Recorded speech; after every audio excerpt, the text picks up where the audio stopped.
Welcome to Hollywood Approved with Kristen and Yael. Each episode is an exploration of taste as we dive into the good, the bad, and the unexpected in TV and movies. Tune in for the celebrity guests, stay for the surprising recommendations. This is Hollywood Approved.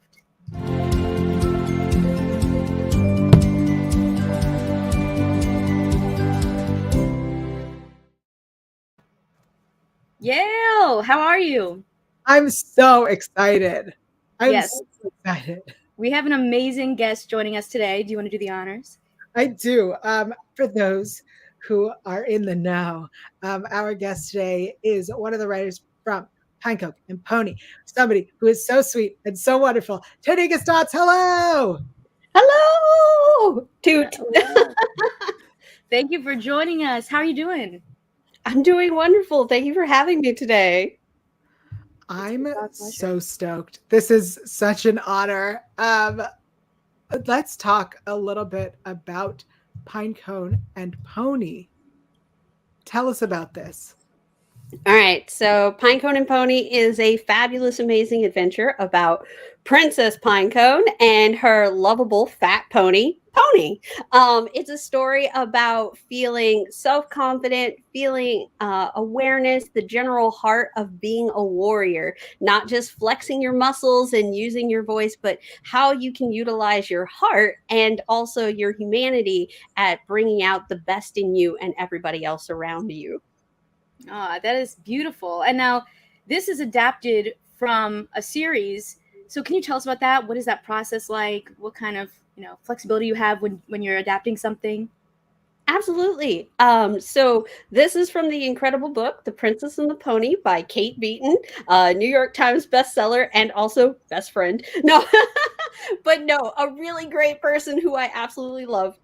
Kate made this incredible book about how being a warrior is kind of like anything that you want it to be. And it's all about the heart and the love that you put into it. Followed by another children's book by the name of King Baby. King Baby followed up that series, going further into that lesson and further extrapolating on how children can just be who they are, which is wonderful, amazing human individuals who are looking forward to just growing up and choosing what they would like to do next, which is a really fun adventure. That's awesome. Did you have flexibility in taking it from the book to a TV show? Yeah. So the coolness about this was from children's books, usually, especially just illustrated ones. Not a lot of world building is usually done because, kids are there for the really cool colors, the graphics, and the story. But, here we get to dig in as the adults who are like, well, how many ice cream shops does Sturdy Stone really have? And, if we're going to have, a fencing competition, could we have a hot dog fencing competition? Can we have a teacup fencing competition? How does this work? And will S&P let us get away with it? Those are the questions that usually go through your mind. And how many ice cream shops are there? Well, right now there's one. It's owned by Moss, and he has a creature by the name of Bessie, the cow. It is an ice cream shop that Pinecone does frequent, including in our finale, which I absolutely love. But the coolness about that is we have secret ice cream shops that may rival one day. And therefore, this is building part of that world and seeding little things so that we can continue telling our stories. That's so fun. How do you go about creating this world and really making these decisions if it is not in the book? Well, the cool part about it was a lot of things were created for me by the time I got there by the incredible developer Stephanie Kalner. Now, Stephanie Kalner is a showrunner who used to work on a show called Odd Squad, which is on PBS, if I remember correct. And from there, Stephanie was just like, I'm going to teach you everything to being a story editor. And I was like, but I've never done this. This is incredible. And her guidance was incredible. Not only had she already created amazing characters like Gray Moon and Hawthorne and Annabelle, but we also got amazing stoic mentors like Gladys and various other folks who exist within our kingdom.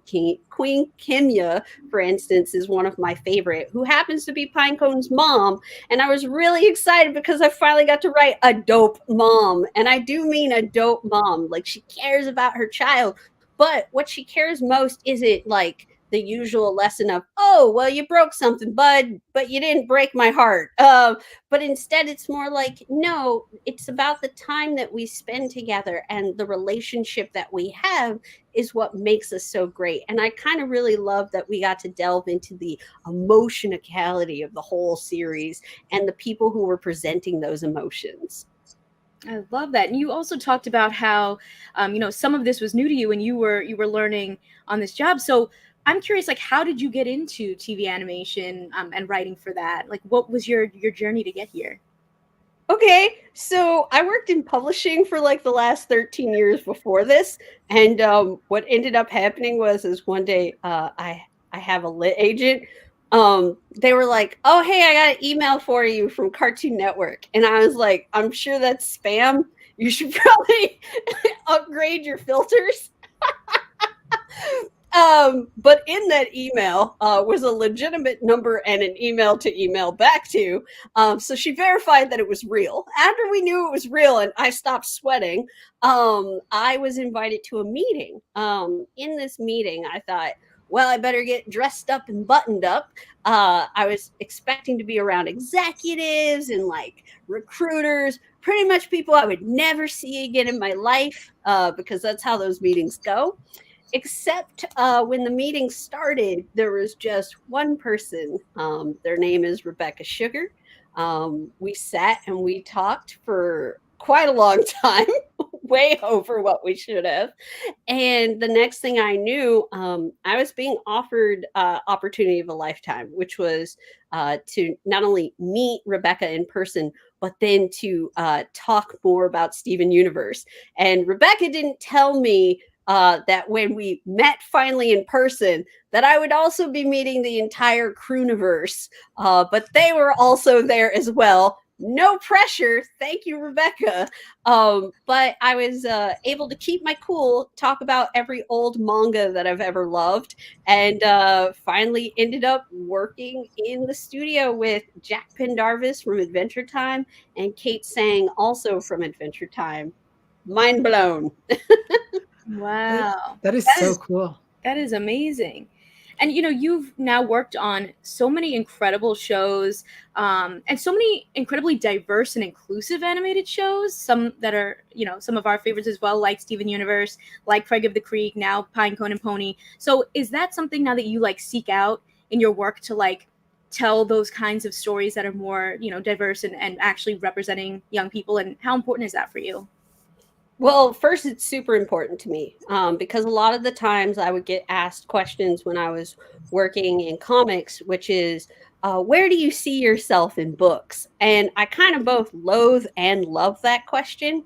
I loathe it because my answer was nowhere. And I love it because I am speaking to a room full of people who feel the exact same way as me. Representation isn't done just because one character exists with a different skin tone or one character has a different body type. Representation is spread all throughout our lives and our lived experiences. So for me, finally being able to come into a series that not only was like, you can use your lived experiences, all the representation you want, but also while telling stories that are important to you, to today's kids, it's great to be nostalgic. I'm as nostalgic as the next person you would like to meet.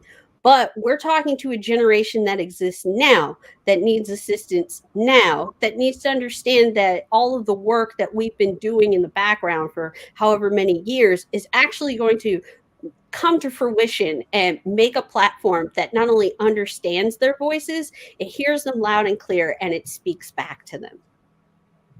That's so beautiful. Yeah, it's and so important. And I think you guys are really doing that, which is amazing. And but I'm also curious, like, there are so many spaces where people are not doing that yet. So how are you guys breaking that mold at Cartoon Network and Apple TV Plus and everything like that? Well, I have to say it's due to kind of like the freedom of being able to work at different studios, right? As a story writer, as a story editor, I started by cutting my teeth on Cartoon Network with Craig of the Creek and Steven Universe, but I did not know how to script.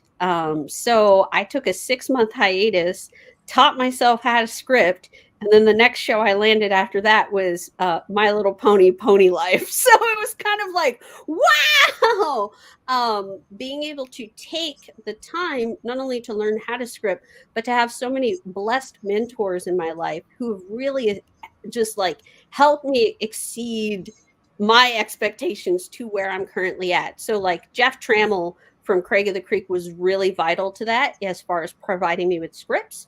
And not only that, but just moving on to Dave Horowitz, who is a really great friend who taught me more of the live action side to television so that you could understand both of the dynamics and understand how you can meld and fit animation brain into live action and vice versa. And I was really grateful for those examples. I'm really hopeful for a lot of the shows that are looking to make the same type of commitment, that are looking to bring out LGBTQ awareness, that are looking to bring out body diversity, gender diversity, marginalized diversity. Like being able to understand and accept that is one part of the conversation, but having the actual people in the room is the other part of the conversation. And that's the larger one, which is why I'm not exclusive anywhere yet and why I'm always looking to continue pushing this conversation to as many studios as possible. Because even if you get it right at one, like Apple Plus, you want to get it right at the rest of them. Mind you, some were already well on that way. DreamWorks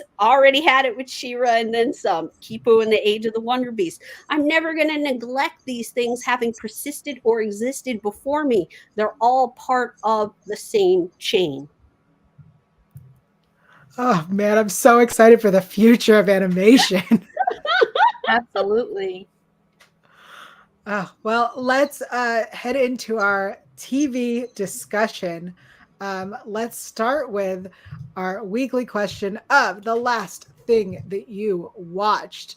Taneka, do you want to go first? Sure. I'm really excited. I know everybody's probably watched this, but I just finally watched it. I wanted to binge it all. I just watched Our Flag Means Death, and I'm absolutely in love. So for anyone who hasn't seen this, what is this show about? Pirates. No, I'm just I'm like, I'm sorry. I apologize. So if you were a fan of Black Sails, but you wanted it toned down just a tiny bit, removed a lot of the problematic parts, but move in the complexity still while having the integrated fun of seeing queerness live on screen, but also without kind of the same repercussions that existed in other shows of fridging certain characters. This is that comfort show. This was that elevated way of saying, hey, we don't have to just be Game of Thrones. And there's no offense to that, but when that show came out, it was literally competing with Game of Thrones. And you can see that in the writing and in the first 2 seasons. But when you got to Our Flag Means Death, you got what you can only get from Taika, which is just a world that is fleshed out, fully lived in, ready to completely destroy any notion you thought you had. It is as dope as his Coca-Cola commercial where you're just like at the end, go dad, go. You're feeling all of that heart and that overwhelmingness. And you're just like, yeah, this is what I really need right now. I need to understand that even though there's a lot of darkness in this world, there's also light. And with that light, it comes in many shapes, many sizes, and many forms. And that is absolutely what I would like to consume right now.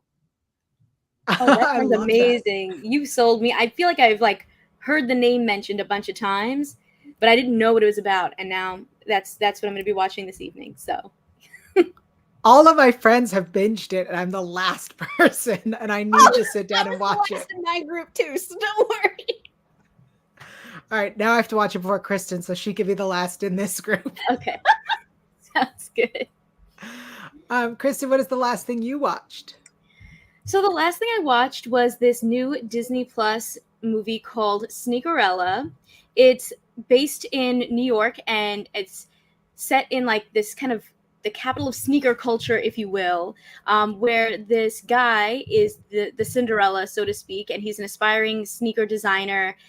He's underappreciated by his family. People don't really see his vision, and he meets Kira King, who is the prince in this situation, and she's the daughter of a basketball star. She's the daughter of a sneaker tycoon, and they kind of fall in love over their mutual love of sneakers and going after their dreams. And it's a musical. It's very contemporary. So I didn't really know what to expect watching it, other than that it was going to be like a unique twist on the Cinderella story. But it was a lot of fun. They had a lot of magical realism, a lot of like hip hop and R&B music and original songs. And I just love the young cast. They have like Chosen Jacobs is so talented. Lexi Underwood from, oh my gosh, Little Fires Everywhere is so talented. She can sing, she can dance, she can act. I love when people are, they got that triple threat going. I'm like, yes, cheers to you. So it's a lot of fun. Like if you're looking for like a fun, different Cinderella type of story, if you like sneakers, very, very hip, cool musical. I enjoyed it. I saw the trailer and I was like super into it, except that I really don't care for sneakers. And I was like, the amount of sneaker in this, I was like, I can't get into this. I will say one thing that may interest you is that it's filmed in Canada. Me and Yael love Canada. I've never been there. I don't know if you have, Yael, but we love Canadian projects. And there's definitely like some peak Canadian people in this as well.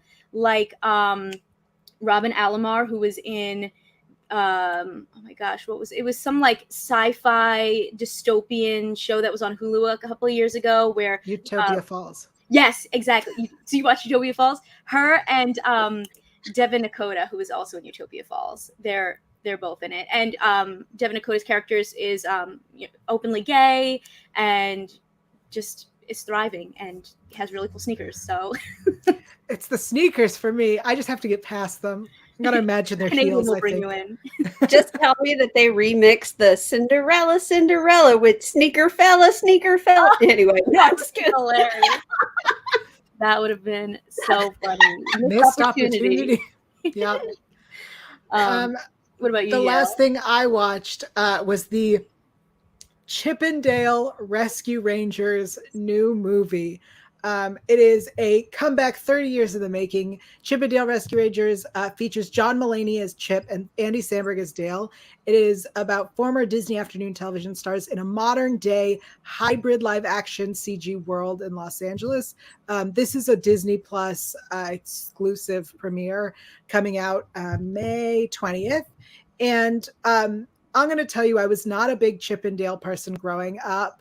I didn't necessarily care for this, but it is a modern, new, Roger Rabbit-esque project. And there's a ton of references, a ton of really nice Easter eggs and nods. And so it is enjoyable, and it's on Disney Plus. So if you have Disney Plus, you're already going to get it, which is really, I think, the selling point on that one, that you don't have to spend extra money to see this. It is worth seeing because you already are paying for it. Mm-hmm, mm-hmm. Yeah. I started it last night. I have not finished it yet, but I love how meta it is and how like literally when you say like the references, there's like things that you're like, they're going to make reference to that random Disney thing. Oh my gosh. Like it was crazy from what I've seen so far. So yeah. Taneka, were you a Chippendale fan? I was absolutely a Chippendale fan. And when you mentioned it, the first thing that came to my mind was the Rescue Rangers theme song. That tells my age. Hi, everybody. Well, oh my goodness. I mean, it's a theme song. Yeah. It's a dope theme song. If you were to put a trap remix to the background of that, babe, it would be dope. Yeah. We have somebody in the chat asking, it is not out now. It's out on the 20th. So it'll be out this weekend. And we also got some great comments about you killing it. Thank you for being here. That's Crystal. Crystal counts because I love Crystal. Yeah, and you were saying something before. I think it was when we were talking about the representation and just saying you're spitting words that were so true. So, Yeah. yes. Moving along, what is a show or movie that you just discovered? All You wanna right. start us off? So, a show I discovered. Do you want to take this? I don't No, want you got it. This is all Okay. you. So a show that I just discovered is actually it's a Chinese show. It's based off a novel called Faraway Wanderers by Priest, but the name of the series is Word of Honor. It's a wushu series, which is pretty much epic Chinese, old school feudal series, where it's usually princes that are fighting it out for queens and princesses. However, in this series, the reason why I got hooked so bad is it's about the villains. So you start out with a bad boy assassin who is leaving his assassin crew, and a mysterious philanthropist who has not only a lot of money and a very cool demeanor, but also a servant who can just kick anyone's butt with a whip, and she is amazing, and she's pretty much his daughter. It's like a found family series. They all come together, they travel the land, and then eventually the two dads find out that they're soulmates. And while taking care of the kids, they're very open about the fact that they're soulmates, that they are meant to be together, that they were always entrusted to one another. And then you go further in the series and find out that they have a lot more history than just the present going on. So it was really interesting to see this coming out of China. It was really interesting to see this being very progressive in a lot of different ways and pushing a message that hasn't really been seen out of China as much as from South Korea or, say, Japan, as far as what you would consider a male-male pairing. So this was a really interesting series. I just ate it alive, and I really enjoyed it. The main actors are stunning. You're so good at describing it. I'm like, I'm ready to watch it. I feel like I've experienced the trailer. Like, oh, you're so good at explaining it. So where can I watch this now? Do you remember where For free on YouTube? There's a company called Youku. Youku brought it to the United States. They put all episodes available, including the special, online on YouTube. It's fully subtitled, very well done, very well translated, just a really great fun ride. One of those series where it's just an epic that you would expect in America would be 17 seasons in a movie. But in China or Southeast Asia, they're pretty good at putting it all in one package, and it is a full service delivery, as in that ending was super yummy. Anyway. Ooh. So after everyone finishes this show, when we're done, that's where we're all going. Yes. We have too many things now to watch. We have so many episodes to get through these next two shows you brought up. Oh, I love it. I can't wait. All right. Kristen, what is a show or movie you just discovered? So I'm also going to go an international route. This is a Brazilian show on Netflix called Back to 15. And it's about this woman who's 30 years old, and she kind of doesn't really like where her life is. And she happens to like go online and find her old photo blog from when she was 15. And something happens, and it transports her back to when she was 15 years old. And so she starts meddling with everybody's lives. She's trying to fix her own life, but then ends up kind of messing with everyone else's lives.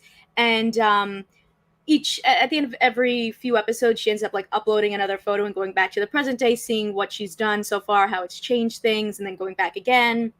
And it's really interesting because like there's so many places they can go, right? Like, you know, maybe a friend was dating someone and that person was a jerk, so she did something and now it's changed their whole dynamic. And like, it's like, which love interest do you want her to fall for? I don't know, because there's so many options.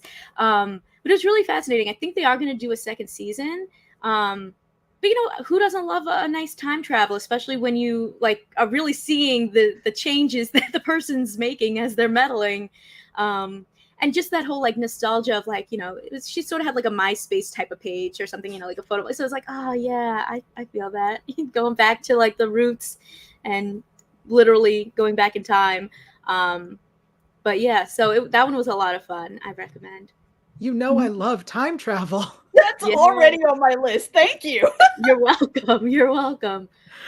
Oh man. That's the thing I love about Netflix, though, and so many other platforms now as well. But it allows you to try shows that are you would never have found before because they're in different countries or different languages, and I appreciate that.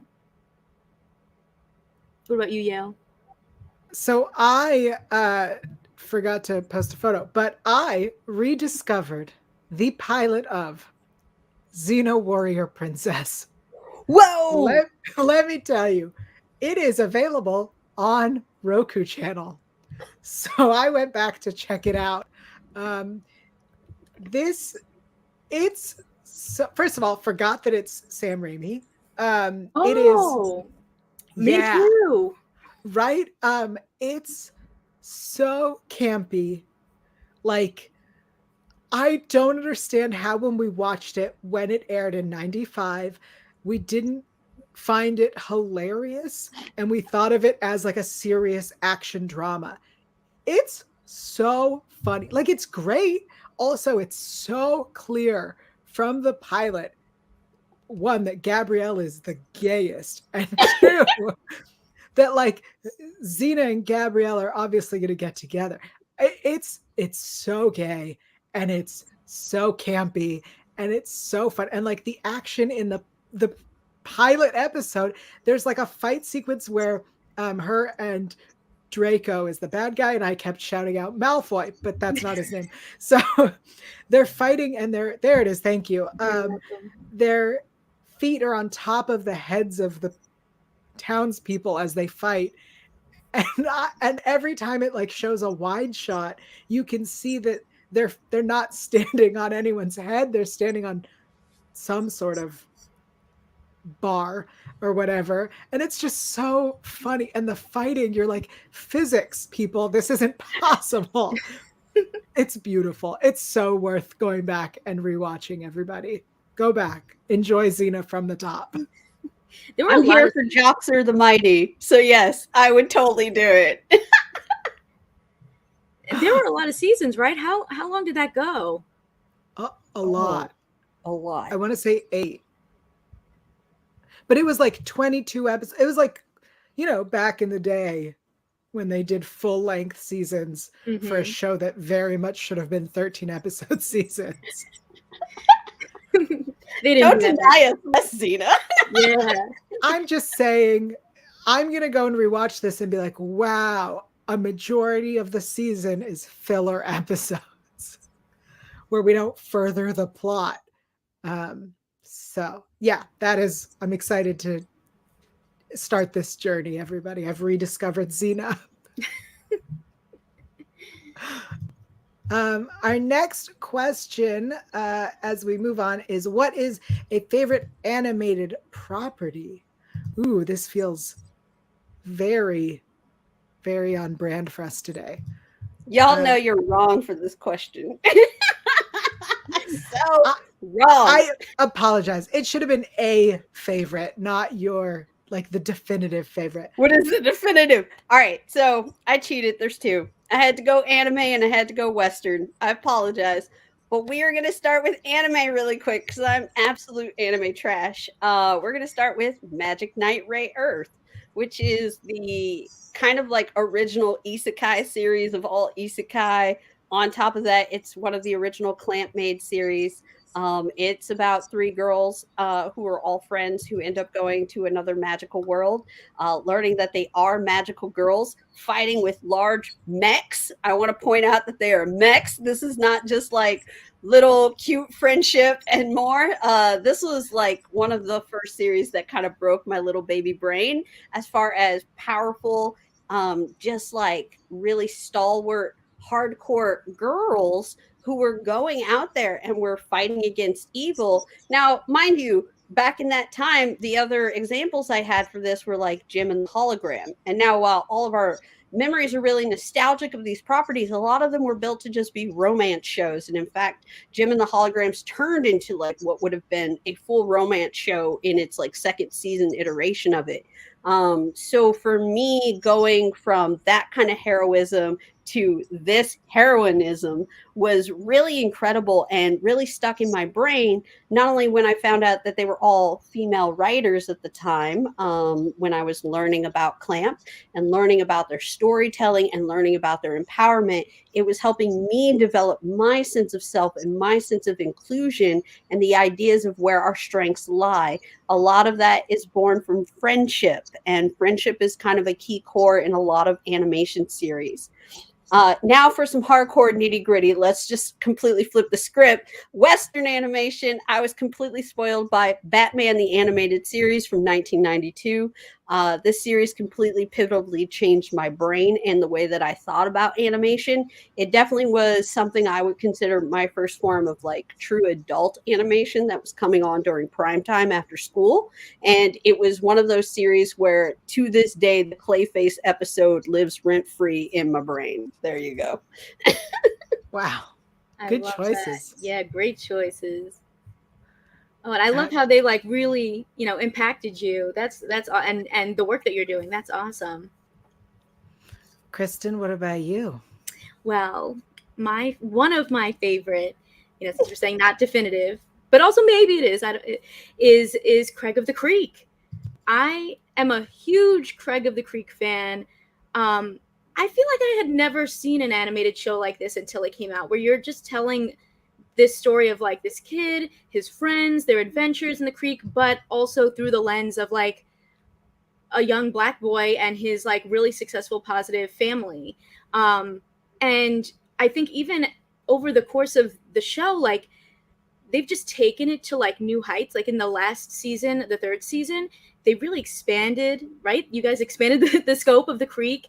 You do like diving more into the lore, the like the community. And I think that's something that I'm really drawn to in shows, maybe also why I'm a huge Degrassi fan, because it's like you meet these people and then you meet the entire community and everybody is meaningful. Like everyone means something, everyone's doing something and contributing.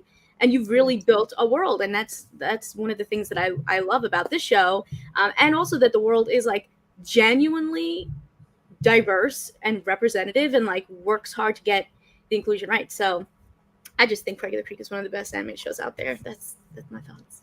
Spoiler alert, the entire crew is that way. Everybody from Tiffany Ford, Lamar Abrams, Deshaun Mahone, Naja Porter, Jeff Trammell.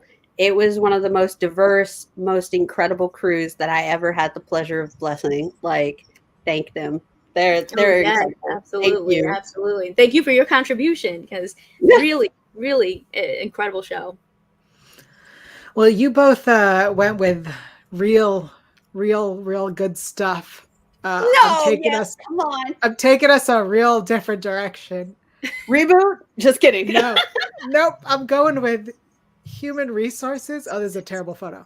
No! Human Resources, which is a workplace comedy set in the world of the monsters of Big Mouth.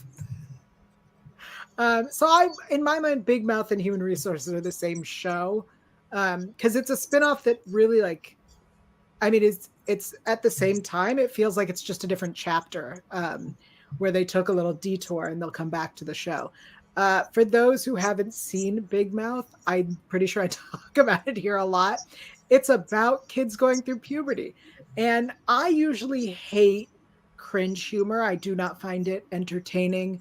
And I am obviously not a Gen Zer since I can't stand cringe. So the fact that I love the show set in a world of people going through puberty tells you how good it is. It's so funny and so clever and relatable.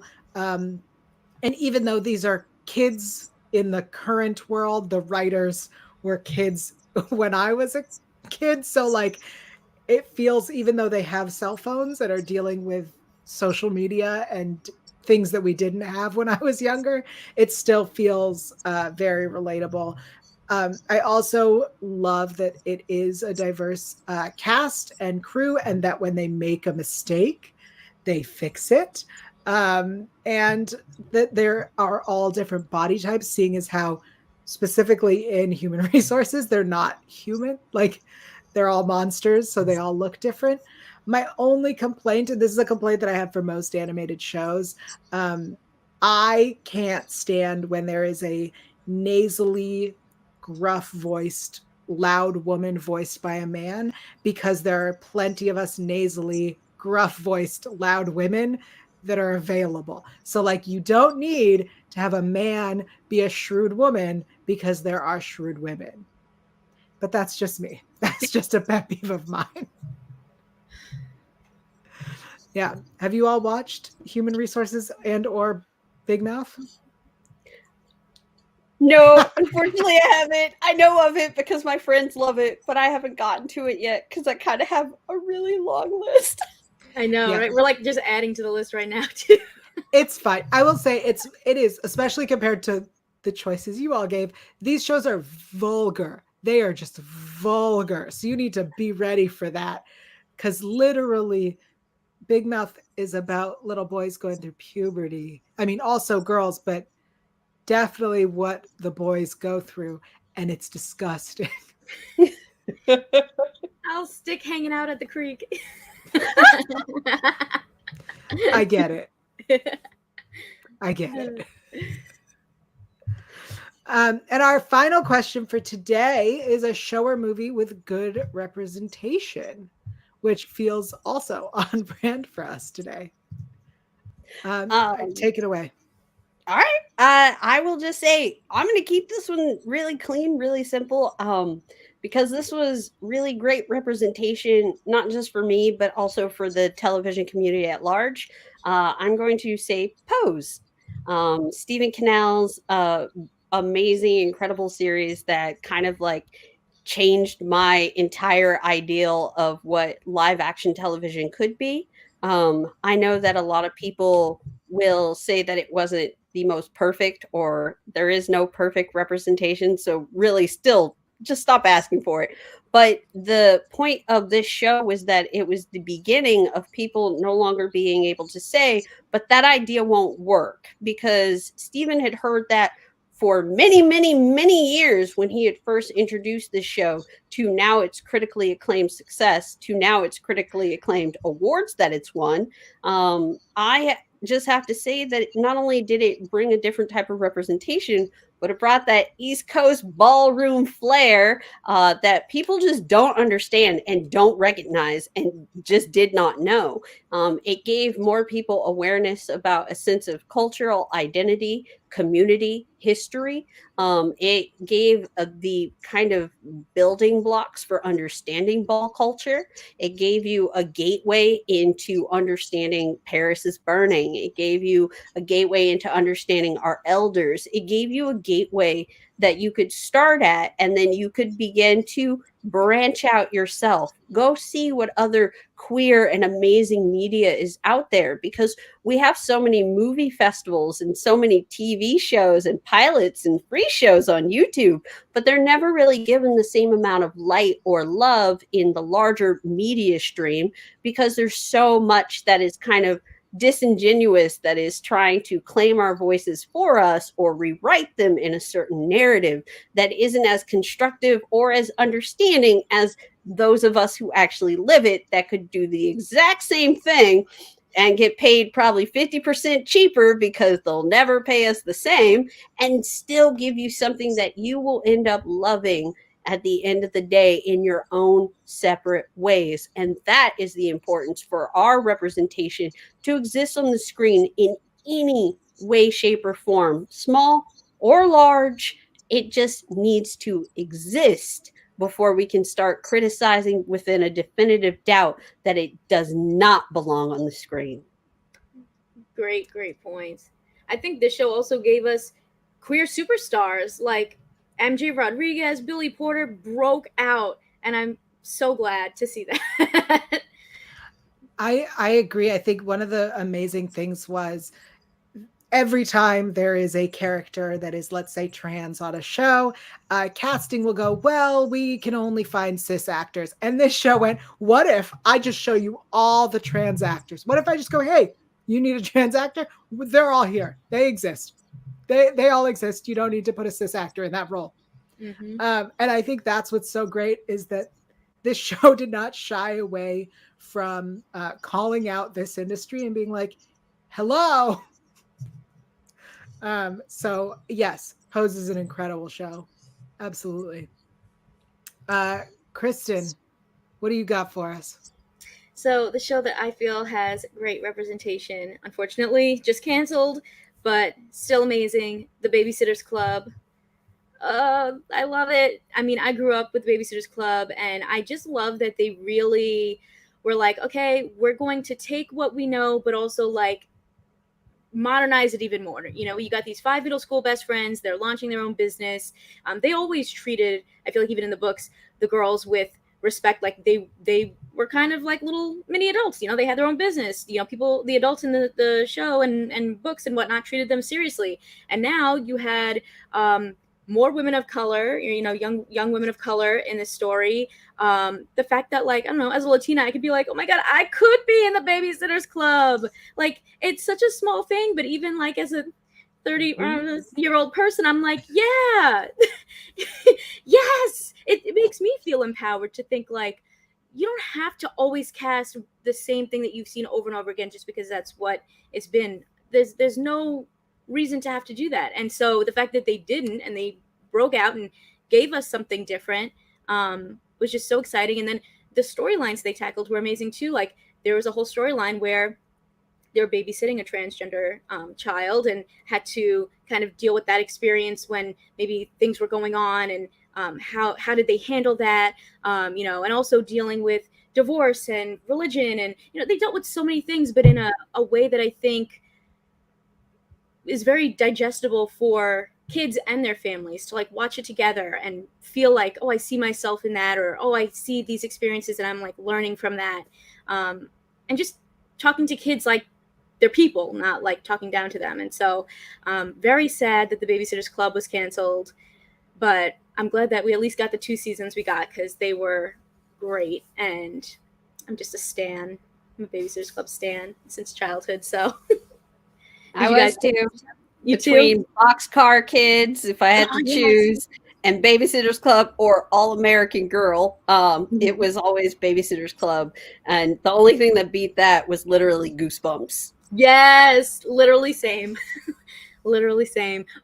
Just so many good books out there for young people, and ones that are being adapted now again into TV shows and movies that are becoming more diverse, which is awesome. But even back then, the Babysitters Club, like the way that they portrayed Claudia was so groundbreaking. You know, Yes. kind of stepping away from the model minority, you know, stereotype, and just being like, this is just a girl. She's an artist. She's, you know, she likes junk food. Like, this is just a regular, you know, this is just a person. You know, we don't need to like put all these stereotypes on someone. And yeah, just very On powerful. a kid, no less. On a child. And I think that was a really important point that you brought out, because the Babysitters Club wasn't about stereotypes. It was about young girls doing what they do best, which was babysitting, but also being each other's best friends. Yes, absolutely. 100%. I went with a different, again, I'm just taking everything weird directions here today. My pick for a show with good representation was Lizzo's Watch Out for the Big Girls. Watch out for the big girls. Yep, that's the song. So Lizzo was searching for the best plus size dancers to join her Big Girls dance crew. And this was the first time that you have ever seen a group of plus size women of all sizes in the plus size scale dancing. So showing off their literal skills and then being voted and judged solely on their ability to do what they set out to do, which is, I know sounds so boring, but it's so groundbreaking to hear that the entire premise of the show was, can you do it? Okay, great. Join my crew. And the fact that it was birthed from Lizzo's inability to find plus dancers that were represented by dance agents is wild. And I know that Lizzo herself is making these huge strides in entertainment, in music, in fashion, but now she is literally bringing more women, diverse women, a lot of Black dancers, a lot of Latinx dancers. We have, there was one Asian dancer. and queer dancers. Oh, I'm not going to spoil it, but one of the dancer girls, she hits on one of the girls training them in the middle of what they're doing. I think she was a director. She was like, "Hey," like, girl, how unprofessional. And there's also a trans dancer. It's really just incredible because they are the best at what they do, and that's all that mattered. It sounds like you've seen this. Bless you, because that is an incredible pick. I also want to tell you, you're absolutely correct, because the only other time I've ever seen heavy dancers on a show is literally America's Best Dance Crew, and it was the crew Heavy Impact, which was an all-boys crew, and I've never seen an all-girls crew or just multiple women or femmes or trans folks in a show together being able to dance, especially large-bodied. Like, not at all. Yeah, I feel like America's Got Talent has had like 3 individual dancers over the course of however many seasons that show has been on. So the fact that Lizzo found enough people to audition, then to dwindle it down to like 15, and then to choose from that 10 that's amazing. And really, again, I'm not a big reality show watcher, so a show that is just about what Lizzo needs for her show and not about the like reality drama is so great. It's so good. Yeah, because Lizzo just like owns that whole thing. She's like, if I'm gonna say what I want to do because this is for my show. So if I'm like, I just want you to move forward, you're gonna move forward. And if you're like, I just want everybody to stay, everybody stays. And if it's whatever she wants. And I love how she's just like the boss. She's like a boss. Right, because the end goal is to be part of her crew. And so she is the only person who can tell you what that needs, as opposed to like Top Model, where the goal is to win the contract, but like only one person can win. And the other thing, not to continuously compare it to Top Model, but like on Top Model, if you don't make it on Top Model, like if you don't win, you could still continue to model. Whereas for Lizzo, like if you don't make it onto her crew, it is very unlikely that you will continue to professionally dance because there are so few artists using plus dancers. So it's really a lot to think about when you watch the show. It's very enjoyable, but also like, I think when you think too much about it, it gets heavy. Yeah. I have even seen outside of the show, like there was, I forget which dancer it was, but she was posting TikToks about how like, hey, mom and dad, I'm about to perform with Lizzo on SNL. Or like, and they're really dancing. Or like, we're about to be in her music video and like showing like behind the scenes. So like, it's not even just that they're on the show, like they're really dancing with her, which is like awesome. And it's not just like a stunt thing. Like she really picked the people and they're really doing it, which I love. And it changes your life. I can contest to that. Like anytime you get an opportunity like that from someone who just sees something more in you that you just kind of hoped someone would see, or might just say, hey, come along with me and I'll take care of you. That is something of a blessing. And I feel like all those girls, not only did they recognize and feel that, but it was something that they'll carry with them for the rest of their lives, which no matter how that may play out in the grand schemes of being on a TV show, for them internally, that will just change their confidence forever. Mm-hmm. Absolutely. Well, Taneka, thank you so much for joining us today and for telling us all about what you're watching. I know somebody asked again, what is the YouTube channel for that show? Youku, so Youku. Perfect. So if you want to check that out, now you can. But let us also know, Pinecone and Pony is on Apple TV Plus. Are all the episodes out? Yes, current first season, all episodes are out, so please go watch all 8. That is a total of 16, 11 minutes, which are all packed in together. It's a really good family quality time, but also it's just a hoot, even if you're just Apple Plusing and chilling. Does that work yet? No? Okay, yes. Never mind. And Taneka, where can people find you if they want to keep up with what you're doing? Well, I'm not really online anymore. I don't really like the socials, but they're still being updated as as I'm just really busy. I just really can't do both. But Taneka Stotts, pretty much the @ handle at TikTok or Instagram or Twitter is me. It's being updated by other folks who work with me, but sometimes I'll occasionally put in my own comments. And finally, there is my website, literally tanekastotts.com. Yes, it will go through an overhaul soon, so you know even more stuff that I'm up to. But my next project that will be up for slate for people to watch is Magic the Gathering, hopefully. Oh, is there anything you can share about that before we let you go? Oh, yeah, Brandon Ruth is in it. He was casted as Gideon. Gideon is one of the larger characters from the Magic the Gathering series. I'm working on it with Jeff Klein, who is our executive producer and the most amazing man ever. Adu Podden, who originally worked on Animaniacs, and Steve Melching, who is the head writer, story editor, and just kind of the writing wizard supreme that I absolutely love. They're an amazing group of folks, and I hope you enjoy what's going to happen because it's going to be incredible. Oh, I can't wait. Yeah, that sounds so exciting. Thank you for sharing that with us. No problem.